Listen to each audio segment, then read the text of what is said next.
SG Consultancy Services. Study MBBS in Russia, Philippines, Uzbekistan.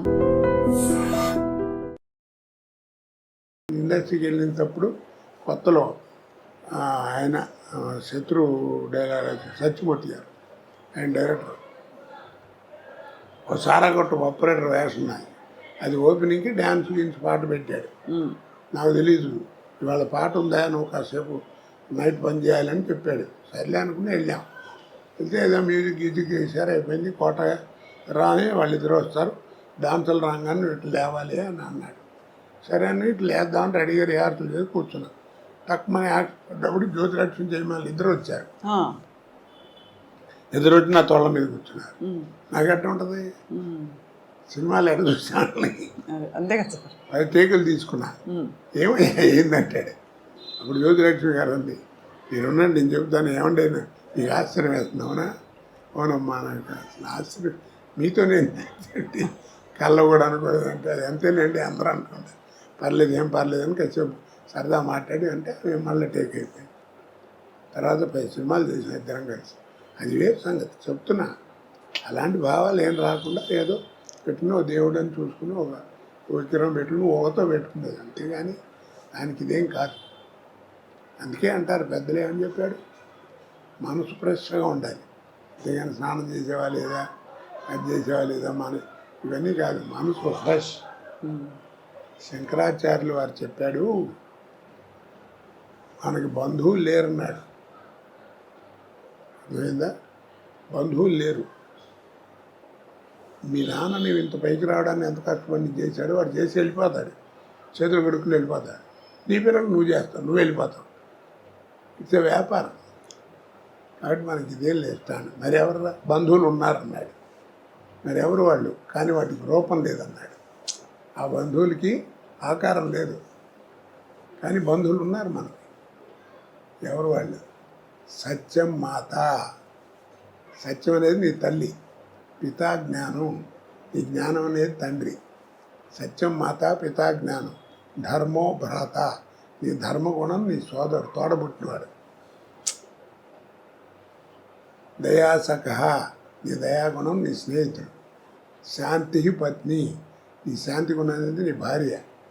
క్షమాపుత్ర, క్షమాగుణం అనేది నీ పుత్రుడు. షడైతే మా బాంధవ, యారేరా నీ బంధువుడు అన్నాడు. సత్యం మాత పితా జ్ఞానం ధర్మో భ్రాత దయాసఖ శాంతి పత్ని క్షమాపుత్ర, యారుగా నీ బంధువుడు. అందుకని గుండె మీద చేసి చెప్పు అంటాం మనం పెద్దవాళ్ళు. రాత్రులు పడుకున్నప్పుడు మంచి బాగుపడాలంటే ఏం చేయక్కర్లేదు, అలా పడుకుని గుండె మీద చేసుకుని ఇవాళ ఈ ఆరుగురితో ఎలా ఉన్నాను నేను అని ఆలోచించుకో. చాలు, నువ్వే బాగుపడతావు. ఎలా ఉన్నాను, మంచిగా ఉన్నాను, చెడ్డగా ఉన్నాను ఏంటో నాకు నీకే తెలుసు. ఇక్కడ నీ క్వశ్చన్ ఆయన చెప్పాడు, సమాధానం కూడా ఆయన చెప్పేశారు. అవును, అది జీవితం. కాచి వడబోస్తారు సార్ జీవితాన్ని మీరు అద్భుతంగా. వ్యక్తిగతంగా అలాగే మీరు అన్ని రసాలు చూశారు. విషాదం చూశారు, సంతోషం చూశారు, విజయం చూశారు. మరి నేను పడ్డ బాధలు ఎవరన్నా పడ్డారు? నీకు తెలుసు కదా అన్ని. అవును సార్. మరి నా కీర్తి ప్రదేశంలో అంత గొప్పగా ఇచ్చాడు, బాధలు అలా ఇచ్చాడు. నా అదృష్టం ఏంటంటే ఈ రెండింటిని తట్టుకునే గుండె ఇచ్చాడు. వాటి ఇస్తే తాగిపోతే ఎప్పుడో నాశనం అయిపోయాడు. మంచి జీవితాన్ని ఇచ్చాడు. ఎంత మంచి జీవితం చూడు, ఎవరు ఎట్టక్కల చెయ్యి.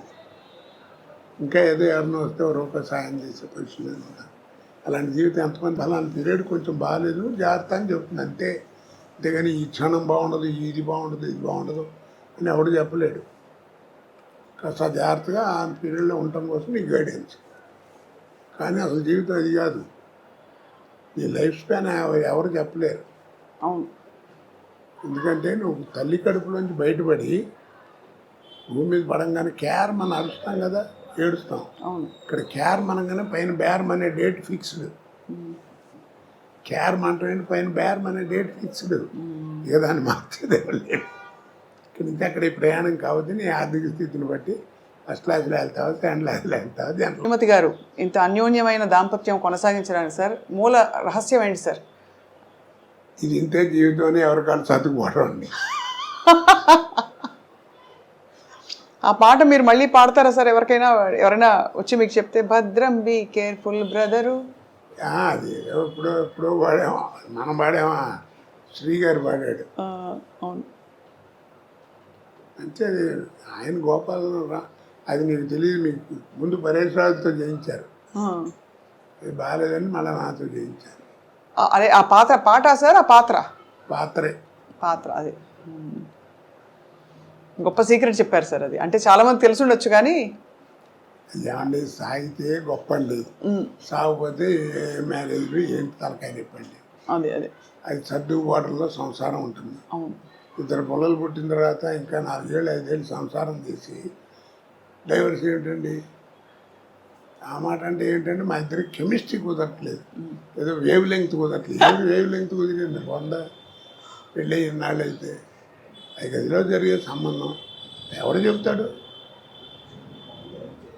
కాబట్టి అది ఎవరు చెప్పినా, నీకు డైవర్స్ ఇచ్చే లాయర్ చెప్పినా, నాయన అన్నీ బాగున్నాయి, నేను చేస్తాను, ఎందుకైనా మంది ఒక 6 నెలలు మీరు ఆగి రండి, ఈ లోపల మళ్ళీ ఏమైనా మార్పులు మారుతాయేమో అని చెప్తాడు. ఎవరైనా కలిసి ఉండమంటారని వెళ్ళిపోమని ఎవరు అంటారు కదా. అంతే కదా సార్. ట్యూబ్లోంచి బయటకు వచ్చిన పేస్ట్ని మళ్ళీ ట్యూబ్లోకి పంపించాలనుకోరు, అలాగేనా? పంపగలవా? ట్రై చేసి చేతికి అంటుస్తాం, పని పంపలేవు.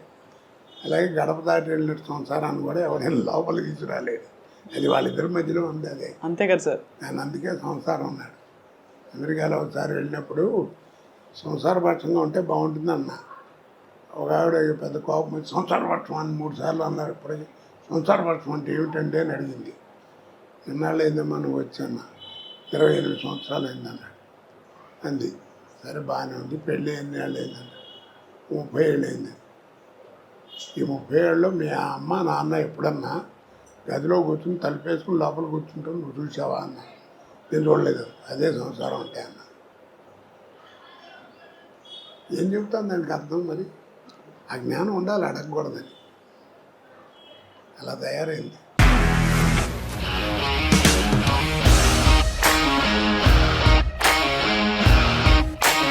ఇండస్ట్రీలో కమిట్మెంట్ ఇష్యూస్ వస్తే నీకు కూడా వచ్చినట్టు? మార్నింగ్ తీసుకెళ్ళానంటే కొట్టి పడేస్తారు.